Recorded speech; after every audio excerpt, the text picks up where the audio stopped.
Halo, Assalamualaikum warahmatullahi wabarakatuh, rekan-rekan sekalian. Terima kasih sudah datang kembali ke channel Gubuk Sains.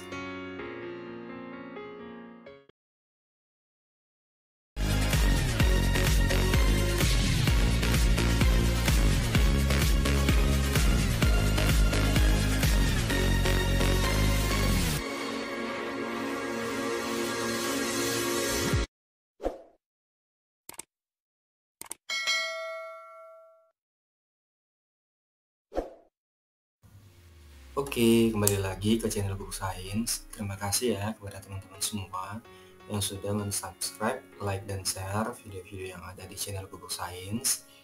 Pada video kali ini, kita nanti akan berdiskusi dan membahas soal-soal pilar negara, di mana soal-soal ini masuk ke dalam kisi-kisi Permenpan RB nomor 27 tahun 2021, di mana pilar negara terdiri dari 4 konsensus, yaitu Pancasila, UUD 1945, Bhinneka Tunggal Ika, dan NKRI.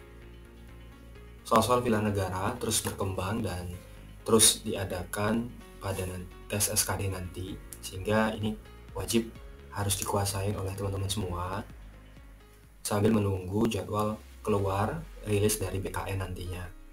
Oke, tidak berlama-lama lagi, kita mulai ya. Nomor 1, jika kita amati secara seksama, maka kita akan melihat suatu perisai di dada burung Garuda yang menunjukkan 5 simbol dengan arti dan bunyi yang berbeda. Simbol yang melambangkan ketuhanan yang Maha Esa adalah A. Bintang, B. Rantai, C. Pohon beringin, D. Kepala banteng, atau E. Padi dan kapas. Maka jawabannya adalah A.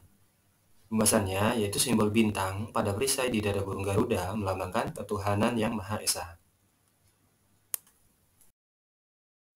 Nomor 2, ideologi negara Indonesia yakni Pancasila. Pancasila dapat dijadikan sebagai ideologi terbuka dan tertutup. Berikut ini yang merupakan maksud dari Pancasila sebagai ideologi terbuka, tetapi pelaksanaannya tidak bisa diaplikasikan secara langsung adalah A. Pancasila dilaksanakan hanya pada partai tertentu, B. Pancasila dapat digunakan oleh kelompok tertentu, C. Pancasila dapat dilaksanakan pada waktu-waktu tertentu, D. Pancasila membutuhkan penjabaran, atau E. Pancasila tidak membutuhkan penjelasan. Maka jawabannya adalah D. Opsi D adalah pilihan yang tepat. Berdasarkan soal tersebut, adapun maksud dari Pancasila sebagai ideologi terbuka, tetapi dalam prakteknya tidak bisa diterapkan secara langsung adalah Pancasila membutuhkan penjabaran secara detail dan lengkap tentang maksud dan tujuannya. Baik, nomor 3. Sistem pemerintahan pada periode Undang-Undang Dasar 1945 atau UUD 1945 adalah A. Sistem pemerintahan liberal, B. Sistem pemerintahan presidensil, C. Sistem pemerintahan komunis, D. Sistem pemerintahan konstitusional, atau E. Sistem pemerintahan sosialis. Maka jawabannya adalah B. Pembahasannya yaitu pada periode Undang-Undang Dasar 1945, negara Indonesia memakai sistem pemerintahan presidensil. Lanjut nomor 4. Negara Indonesia memiliki lambang burung Garuda dan berideologi Pancasila. Pancasila telah memenuhi syarat sebagai Staats Fundamental Norm. Maksud dari istilah tersebut adalah A. Pancasila berfungsi untuk memberikan pandangan bagi bangsa Indonesia dan bangsa lain. B. Pancasila sebagai peraturan tertinggi untuk berhubungan dengan bangsa lain. C. Pancasila sebagai dasar hukum yang jelas antara bangsa Indonesia dengan bangsa lain. D. Pancasila sebagai sumber hukum tertinggi di Indonesia yang isi dan kedudukannya tidak dapat diubah. Atau E. Pancasila tidak dapat digantikan dengan ideologi lain. Maka jawabannya adalah D. Staats Fundamental Norm adalah kaidah negara yang fundamental. Maksud istilah tersebut adalah Pancasila sebagai sumber segala hukum yang ada di Indonesia. Kedudukannya berada di tingkatan paling tinggi sehingga tidak dapat diubah. Nomor 5, kabar heboh tentang wabah pandemik yang berasal dari Wuhan, Cina, telah menggemparkan negara-negara di dunia, termasuk Indonesia. Saat itu, pemerintah siap memulangkan para pelajar WNI dari wilayah terdampak virus corona di Provinsi Hubei. Secara keseluruhan, ada 243 WNI yang akan dijemput oleh pemerintah Indonesia. KBRI di Cina meminta para WNI di Hubei agar menyiapkan dokumen lengkap untuk perjalanan agar tidak terganggu nantinya. Kementerian Luar Negeri bekerja sama dengan TNI, Kemenkes, dan Imigrasi dalam pemulangan WNI ke Indonesia. Dari uraian tersebut, upaya pemerintah dalam melakukan tindakan tersebut termasuk pengamalan Pancasila, sila ke A1, B2, C3, D4, atau E5.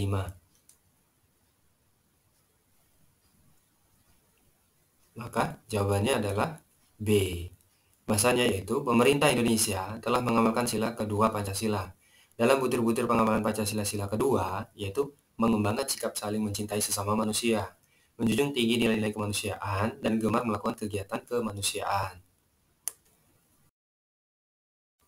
Oke, lanjut nomor 6. Undang-Undang Dasar 1945 disebut juga sebagai konstitusi yang rigid karena pada waktu perubahannya harus dilakukan A. dengan persetujuan MPR, B. dengan persetujuan Presiden, C. dengan persetujuan DPR dan Presiden, D. dengan persetujuan sekurang-kurangnya sepertiga anggota DPR yang hadir dalam sidang, atau E. dengan persetujuan sekurang-kurangnya 2/3 anggota MPR yang hadir dalam sidang.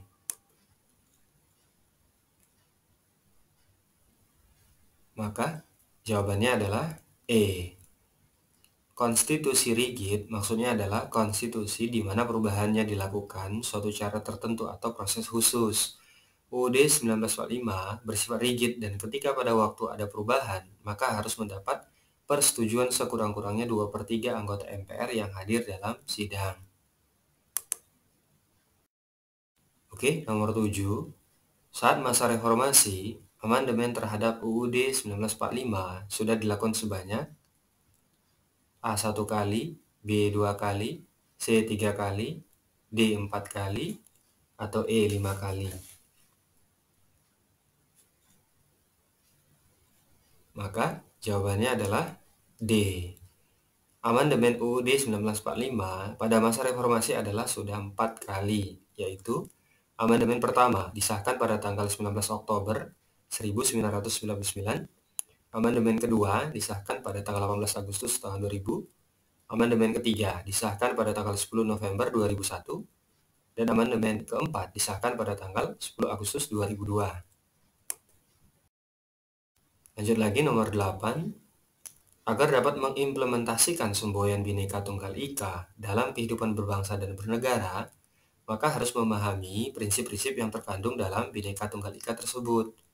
Berikut ini yang bukan termasuk prinsip-prinsip tersebut adalah A. bersifat konvergen, B. bersifat divergen, C. tidak bersifat eksklusif, D. tidak bersifat formalistis, atau E. persamaan dalam perbedaan. Maka jawabannya adalah B. Prinsip-prinsip tersebut diantaranya adalah Bhinneka Tunggal Ika, merupakan prinsip yang mengadakan persamaan dalam perbedaan, bersifat konvergen, tidak bersifat formalitas, dan tidak bersifat sektarian dan eksklusif. Nomor 9. Seorang pegawai bernama B sudah lama bekerja di Kementerian P sekitar 25 tahunan. Sebagai pegawai senior, ia memiliki gaji yang cukup tinggi. Gaya hidupnya juga tergolong di luar dari kewajaran dan selalu melakukan pemborosan, seperti memilih barang-barang bermerek dari luar negeri, seperti jam tangan, sepatu, tas, dan sebagainya.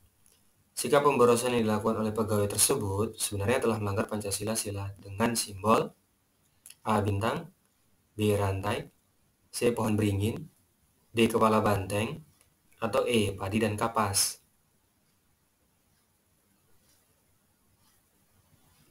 Maka jawabannya adalah E. Simbol padi dan kapas adalah sila kelima yang berbunyi keadilan sosial bagi seluruh rakyat Indonesia. Di dalamnya terdapat butir kelima yang berisi tidak menggunakan hak milik untuk hal-hal yang bersifat pemborosan dan gaya hidup mewah. Oke, soal nomor terakhir, nomor 10. Beberapa tahun terakhir ini sering terjadi konflik, baik di dalam negeri skala nasional dan konflik luar negeri negara-negara tetangga atau skala internasional. Banyak sengketa di sana-sini terjadi. Perebutan wilayah, adat istiadat, kreasi adat, dan lain sebagainya. Berikut ini yang merupakan salah satu contoh ancaman NKRI yang berasal dari dalam negeri, yaitu A. Sengketa Malaysia dan Singapura, B. Sengketa lagu Lati Challenge, C. Sengketa seni Reok Ponorogo, D. Kerusuhan di Sampang Madura, atau E. Sengketa di Kepulauan Natuna dan Laut Cina Selatan.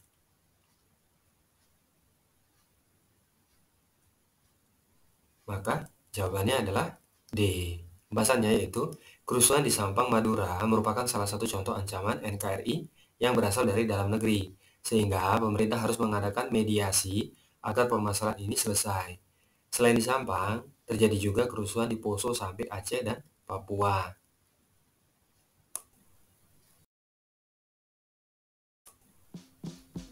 Oke, itu tadi 10 soal tentang pilar negara, tes wawasan kebangsaan yang akan diujikan pada tes SKD nanti.